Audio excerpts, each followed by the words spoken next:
नवनियुक्त मुख्य चुनाव आयुक्त ज्ञानेश कुमार ने कार्यभार संभाला। पूर्व सीईसी राजीव कुमार की जगह ली।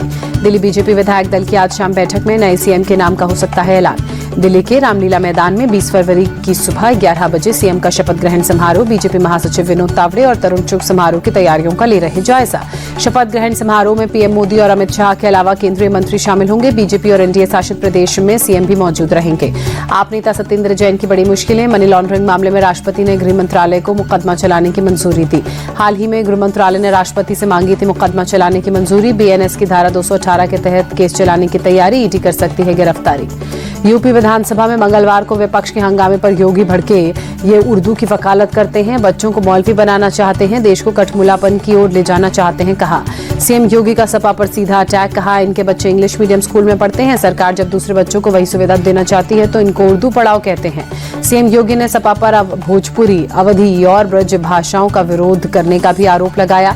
कहा यह हमारी जिम्मेदारी है कि हम अपनी मातृभाषाओं को सहेजें और उन्हें बढ़ावा दें। योगी के कठमुला वाले बयान पर अखिलेश यादव का पलटवार, कहा हमने शिक्षा को कभी नहीं रोका। सपा नेता माता प्रसाद पांडे ने कहा सीएम योगी बात का बतंगड़ बना रहे हैं। महाकुंभ को सीएम ममता बनर्जी ने मृत्यु कुंभ बताया, कहा भगदड़ में कई लोग मारे गए। ममता बनर्जी ने कहा वीवीआईपी के लिए ही सारी व्यवस्थाएं हैं। सपा सांसद डिंपल यादव ने भी ममता बनर्जी के सुर में सुर मिलाया, कहा कुंभ में कई निंदनीय घटनाएं हुई हैं। ममता बनर्जी के बयान पर शुभेंदु अधिकारी ने कहा महाकुंभ का अपमान नहीं सहेगा हिंदुस्तान। बीजेपी नेता मनजिंदर सिंह सिरसा ने कहा क्या वो इस्लाम पर्व के बारे में ऐसा बोल सकती हैं। अयोध्या के मेयर गिरीश त्रिपाठी के ममता बनर्जी के बयान को लेकर प्रतिक्रिया दुर्भाग्यपूर्ण बताया। केंद्रीय मंत्री किरण रिजिजू ने कहा महाकुंभ पर राजनीतिक टिप्पणी करना ठीक नहीं। परमार्थ निकेतन आश्रम के अध्यक्ष स्वामी चिदानंद सरस्वती ने ममता बनर्जी के बयान को लेकर जवाब देते हुए कहा ये मृत्यु कुंभ नहीं है, महान कुंभ है। इसे मृत्यु कुंभ कहने वाली मृत सोच, ऐसी सोच को बदलना चाहिए। चिदानंद सरस्वती ने कहा अब तक 55 करोड़ लोग स्नान कर चुके हैं। मुझे लग रहा है कि ये मृत्यु कुंभ नहीं है, अमृत कुंभ बन गया है। ये भारत को महान बनाने वाला कुंभ है। महाकुंभ में आज भी त्रिवेणी संगम पर भारी भीड़ उमड़ी। बड़ी संख्या में श्रद्धालु स्नान करते दिखे। 18 फरवरी तक महाकुंभ में 55 करोड़ 56 लाख लोगों ने आस्था की डुबकी लगाई। आज सुबह 8 बजे तक 31 लाख लोगों ने स्नान किया। ड्रोन वीडियो में महाकुंभ का भव्य नजारा दिखा। बड़ी संख्या में पावन स्नान के लिए श्रद्धालु पहुंचे। प्रयागराज रेलवे स्टेशन से महाकुंभ में जाने वालों का लगा तांता। दूर दूर से ट्रेन से प्रयागराज पहुंच रहे श्रद्धालु। महाकुंभ में आने वाले श्रद्धालुओं के लिए पास के तीर्थ स्थल बने आकर्षण का केंद्र। संगम से महज 1 किलोमीटर दूर बड़े हनुमान जी के मंदिर पहुंच रहे श्रद्धालु। संगम स्थान के बाद अक्षयवट पर भी भक्तों की भीड़। अक्षयवट के नीचे भगवान राम और माता सीता ने किया था विश्राम। मान्यता है कि अक्षयवट वृक्ष के नीचे से ही अदृश्य सरस्वती नदी बहती है। भारत में डेमोक्रेसी को मजबूत करने के नाम पर मिलने वाली $21 मिलियन की मदद पर रोक को राष्ट्रपति डोनाल्ड ट्रंप ने सही ठहराते हुए कहा भारत के पास खुद का बहुत पैसा। ट्रंप ने भारत को अमेरिका पर सबसे ज्यादा टैक्स लगाने वाला देश बताते हुए कहा मैं भारत और पीएम मोदी का सम्मान करता हूं, लेकिन अमेरिका भारत को फंड क्यों करे।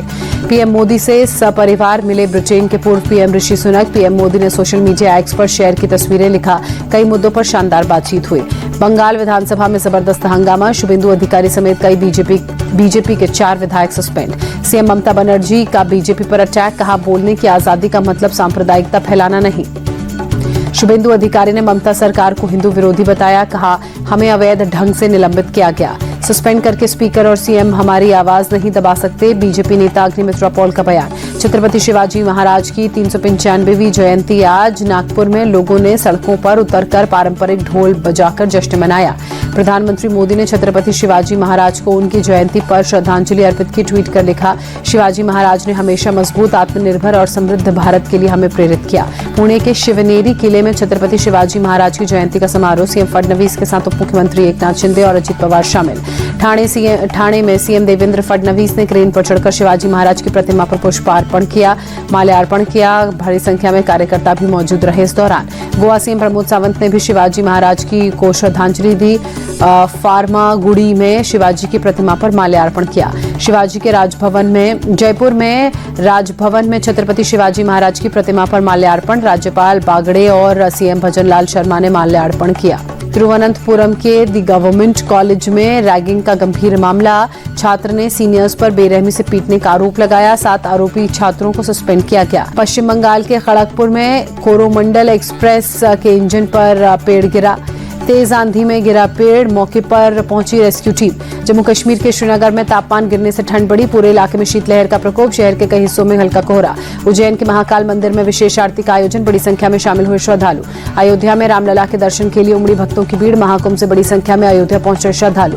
आईसीसी चैंपियंस ट्रॉफी का आज से होगा आगाज, न्यूजीलैंड और पाकिस्तान के बीच खेला जाएगा ओपनिंग मैच। टूर्नामेंट में वनडे की टॉप 8 टीमें ले रही हैं हिस्सा। कराची के नेशनल स्टेडियम में न्यूजीलैंड और पाकिस्तान की टीमें होंगी आमने सामने। दोपहर 2:30 बजे से शुरू होगा मुकाबला।